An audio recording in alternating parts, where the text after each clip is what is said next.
নমস্কার, নিউজ 18 বাংলায় স্বাগত জানাই। নিউজ 18 প্রাইম নিয়ে মিমি রয়েছি আপনার সঙ্গে। আর শুরুতেই অত্যন্ত চাঞ্চল্যকর খবরে নজর রাখবো। তৃণমূলের দুর্নীতির ভান্ডাফোড়, তৃণমূল জামানার দুর্নীতির ভান্ডাফোড়।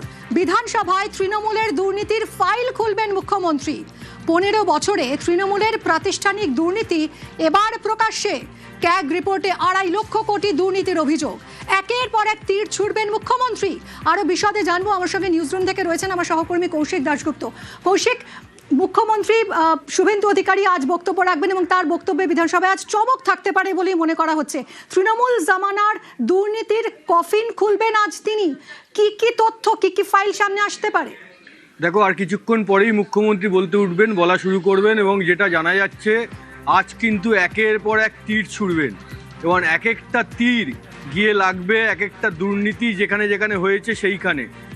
ক্ষমতায় এসেই মুখ্যমন্ত্রী জানিয়ে দিয়েছিলেন শুভেন্দু অধিকারী যে প্রাতিষ্ঠানিক দুর্নীতির তদন্ত হবে। গত 15 বছরে যা যা প্রাতিষ্ঠানিক দুর্নীতি হয়েছে, সেই প্রাতিষ্ঠানিক দুর্নীতিটা কীরকমভাবে হয়েছে যেটা মনে করা হচ্ছে, যেটা এই সরকার মনে করছে যে একেবারে প্ল্যান করে জোট বেঁধে হাতে হাত মিলিয়ে দুর্নীতি করা হয়েছে প্রতিটা ক্ষেত্রে, প্রায় প্রতিটা ক্ষেত্রে। প্রথমেই আসি 100 দিনের কাজ।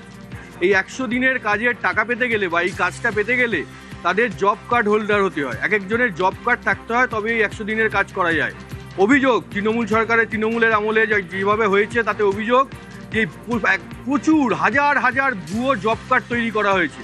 ভুয়ো জব কার্ড তৈরি করে যেসব গরিব মানুষের 100 দিনের কাজের টাকা পাওয়ার কথা, তাদের পেটে লাথি মেরে এই টাকা ঢুকেছে ওই এলাকার স্থানীয় নেতাদের কাছে। তারপর কি 100 দিনের কাজে এরকমভাবে দুর্নীতি, এই পাহাড় প্রমাণ দুর্নীতির অভিযোগ উঠেছে, যার জেরে যেই অভিযোগ খতিয়ে দেখে কেন্দ্রীয় সরকার বাধ্য হয় 100 দিনের কাজে যে টাকা দেয় কেন্দ্র, সেই টাকা বন্ধ করতে। কারণ কেন্দ্র বুঝতে পারছিল, মোদী সরকার বুঝতে পারছিল যে এই টাকা যাদের জন্য দেওয়া, যেই গ্রামের গরিব মানুষগুলোর জন্য দেওয়া, তাদের কাছে পৌঁছাচ্ছে না। এই টাকায় পকেট ভরছেন তৃণমূলের নেতারা। এছাড়া দেখো, যদি আবাসের কথা ভাবো, আবাস প্রকল্প সরকার গরিব মানুষদের বাড়ি করে দেবে, তার জন্য টাকা দেবে সরকার। সেই যিনি উপভোক্তা তার অ্যাকাউন্টে টাকা চলে যাবে। সেখান থেকে দুরকমভাবে দুর্নীতি হয়েছে তৃণমূলের আমলে। যেই অভিযোগ উঠেছিল সেটা হচ্ছে, এক হচ্ছে কাটমানি। কোনো একজন উপভোক্তা 50,000, 20,000, 40,000 যাই টাকা পাক আবাসের জন্য, তাকে বলা হচ্ছে তুমি এই টাকাটা পাবে, কিন্তু তোমাকে এই 40,000-এর মধ্যে 20,000 আমাকে দিতে হবে। যেই টাকাটা সরকার দিচ্ছে সেই টাকা পেতে গেলেও তার জন্য নেতা কাটমানি নিচ্ছেন। এই অভিযোগ বারবার উঠেছে। এছাড়াও যেই অভিযোগ উঠেছে, যেই নেতার ওই পঞ্চায়েতের সব দাদারা, এক একজন নেতারা যারা ছিলেন, তারা নিজেদের বড় বাড়ি রয়েছে, পাকা বাড়ি রয়েছে, তা সত্ত্বেও তারা আবাসে অ্যাপ্লাই করেছেন এবং আবাসের বাড়ি পেয়েছেন। এই দুর্নীতির অভিযোগও ভুয়ো এরকম অভিযোগ উঠেছে, ভুরি অভিযোগ উঠেছে এরকম দুর্নীতির আবাসে। এরপর আসো অন্যান্য সামাজিক প্রকল্প। যা যা সামাজিক প্রকল্প ছিল, বারবার অভিযোগ উঠেছে যে মিথ্যে, মানে ভুয়ো উপভোক্তার নাম তৈরি করে, ভুয়ো উপভোক্তার নামে বিভিন্ন নথি তৈরি করে সেই সব প্রকল্পগুলোর সুবিধা পেয়েছেন একটা দল, তখনকার যে শাসক দল তৃণমূলের বিভিন্ন স্তরের নেতা, কর্মী, সমর্থকেরা। এই অভিযোগ বারবার উঠেছে এবং এগুলোই কেন্দ্র খতিয়ে দেখেছিল, যার জন্য মোদী সরকার খতিয়ে দেখে একাধিক প্রকল্পে টাকা বন্ধ করে দিয়েছিল। এই সব প্রকল্পগুলো নিয়ে, এই সব দুর্নীতির অভিযোগ নিয়ে আজ কিন্তু একের পর একটা তীর ছুটতে পারেন মুখ্যমন্ত্রী। কি হয়েছিল সেই পর্দা ফাঁস করতে পারেন। আরও একটা জিনিস তোমার নিশ্চয়ই মনে থাকবে যে আমাদের এই শিল্পহীন, শিল্পের খরা যেই রাজ্যে, সেখানে শিল্প আনার জন্য প্রায় বছর বছর বিদেশে যাত্রা করা হতো। মুখ্যমন্ত্রী যেতেন, তার সঙ্গে আরও অনেকে যেতেন। অভিযোগ, এই বিদেশ যাত্রার নামে বিপুল খরচা করা হতো। এই টাকাটা কার টাকা? এই টাকাটা সরকারের টাকা। সরকারের টাকা আসে কোথা থেকে? সরকারের টাকার একটা বড় উৎস হচ্ছে সাধারণ মানুষ যে ট্যাক্স দেয়, সেই ট্যাক্সের টাকা, অর্থাৎ সাধারণ মানুষের টাকা। সেই টাকায় বিদেশে গিয়ে বিপুল খরচা করা হয়েছে বলে অভিযোগ।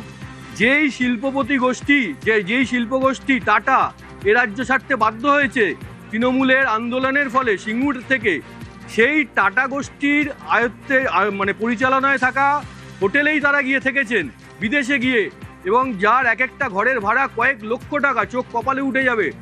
মানে একটা বিরাট লাক্সারিয়াস ঘর, তার ভাড়া তো ওরকম হবেই, সেখানে গিয়ে থেকেছেন। এইভাবে বিপুল টাকা খরচের অভিযোগ উঠেছে। শুধু বিদেশ যাত্রা নয়, এইখানে যে প্রশাসনিক বৈঠক হতো আমাদের রাজ্যের বিভিন্ন জেলায়, সেই জেলায় প্রশাসনিক বৈঠকে, এটা শুভেন্দু অধিকারীও কিছুদিন আগে বলেছেন, একটা প্রশাসনিক বৈঠক করতে প্রায় 5 থেকে 6 কোটি টাকা খরচা করা হতো। যেই প্রশাসনিক বৈঠক এখন হচ্ছে 5 থেকে 6 লাখ টাকার, 6 লাখেরও কম টাকায়। যেটা এখন হচ্ছে 5-6 লাখ টাকা, সেটা তৃণমূল আমলে 5 থেকে 6 কোটি টাকা খরচ করা হতো বলে অভিযোগ। এই প্রতিটা জিনিস কিন্তু আজকে তুলে ধরতে পারেন শুভেন্দু, যেটা সূত্র মারফত জানা যাচ্ছে। প্রতিটা জিনিসের ভান্ডাফোড় করবেন, একেবারে প্রকাশ্যে আনবেন, শুভেন্দু আনতে চলেছেন শুভেন্দু অধিকারী, এমনটাই সূত্র মারফত জানা যাচ্ছে। আরও যেটা জানা যাচ্ছে যে সরকারের যে জমি রয়েছে, বিভিন্ন ভবন রয়েছে, যেগুলোকে টেন্ডার মারফত দিয়ে দেওয়া হয়েছে অনেকের হাতে।